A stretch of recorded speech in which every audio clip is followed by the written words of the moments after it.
Lei ha detto che per il nuovo assessore all'istruzione manca la sua firma e cosa ci vuole perché lei firmi?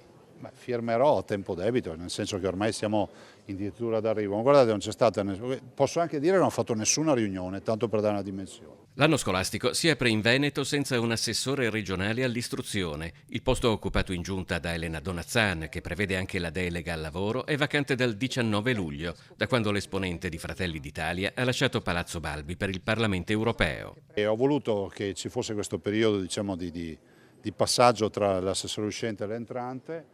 Penso che sia stato doveroso anche lasciare spazio al gruppo di Fratelli d'Italia, alla parte politica, perché in piena estate pensare che ci potesse essere un confronto, diciamo, facile, agevolato, decisamente no, e direi che per fine mese, insomma, la facciamo questa nomina. Ma sono loro che non si decidono oppure lei che No, non assolutamente. decide? Provvederò. Mi sono state proposte, diciamo, tutte persone in gamba che conoscono la pubblica amministrazione e con la schiena diritta, per cui potrei dire che c'è anche l'imbarazzo della scelta. L'anno scolastico intanto si apre in Veneto come nel resto del paese con grossi problemi di organizzazione del personale docente. Abbiamo 52.000 insegnanti, voglio ricordare che il 20% sono precari. Sto parlando di Veneto.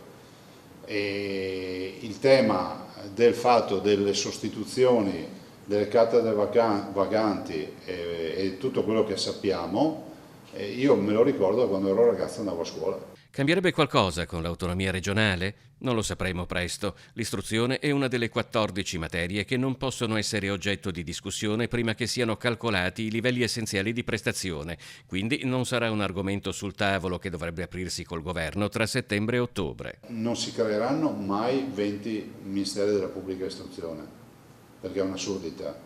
Se poi ci sono degli ambiti dove l'efficienza territoriale può essere utile agli studenti e alle famiglie e ai lavoratori, perché no?